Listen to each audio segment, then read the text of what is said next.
আসসালামু আলাইকুম দর্শক, সংবাদে আপনাদের সকলকে স্বাগতম। শুরুতেই সংবাদ শিরোনাম, এরপর বিস্তারিত। লেবাননে কোনো যুদ্ধবিরতি নেই, ইসরায়েলের সেনাপ্রধান। পরমাণু চুক্তি না হলে নৌ অবরোধ বহাল থাকবে ট্রাম্প। হরমুজে ২,০০০ জাহাজ সহ ২০,০০০ নাবিক আটকা। দর্শক, এতক্ষণ শুনছিলেন সংবাদ শিরোনাম, এখন বিস্তারিত।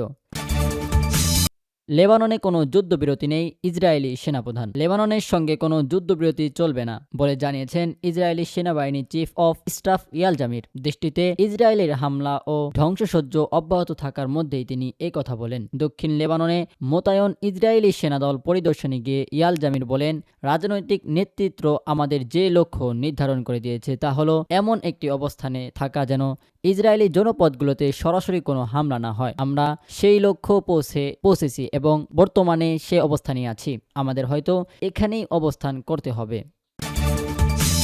পরমাণু চুক্তি না হলে নৌ অবরোধ বহাল থাকবে। ইরানের সঙ্গে নতুন প্রস্তাব প্রত্যাখ্যান করেছেন যুক্তরাষ্ট্রের প্রেসিডেন্ট ডোনাল্ড ট্রাম্প। সেই সঙ্গে সাফ জানিয়েছেন পরমাণু চুক্তি না হওয়া পর্যন্ত নৌ অবরোধ বহাল থাকবে। এই মুহূর্তে ইরানের সঙ্গে যুক্তরাষ্ট্রের অনির্দিষ্টকালের জন্য যুদ্ধবিরতি চলছে। তবে হরমুজ প্রণালীতে ইরানে কঠোর নজরদারিতা বিপরীত মার্কিন নৌ অবরোধ ঘিরে চরম উত্তেজনা বিরাজ করছে মধ্যপ্রাচ্য জুড়ে। এরই মধ্যে গত সোমবার ২৭শে এপ্রিল হোয়াইট হাউস নিশ্চিত করেছে যে ট্রাম্প ও তার জাতীয় নিরাপত্তা দল যুদ্ধের অবসানের জন্য ইরানের পক্ষ থেকে একটি নতুন প্রস্তাব পেয়েছেন, যদিও কোনো পক্ষেই প্রস্তাবটির বিস্তারিত প্রকাশ করা হয়নি।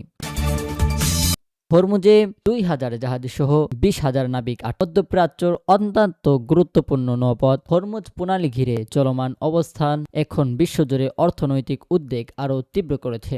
জ্বালানি তেল পরিবহনের প্রধান এই রুটে বিঘ্ন ঘটায় বৈশ্বিক বাজারে অনিশ্চয়তা বাড়ছে। বর্তমান পরিস্থিতিতে প্রায় ২,০০০ জাহাজ এবং ২০,০০০ নাবিক বর্ষা উপসাগরে আটকা পড়ে আছে। তারা হরমুজ প্রণালী দিয়ে চলাচলের অনুমতির অপেক্ষায় রয়েছে, কিন্তু নিরাপত্তা ঝুঁকির কারণে এই জলপথ কার্যকর স্থবির হয়ে পড়েছে।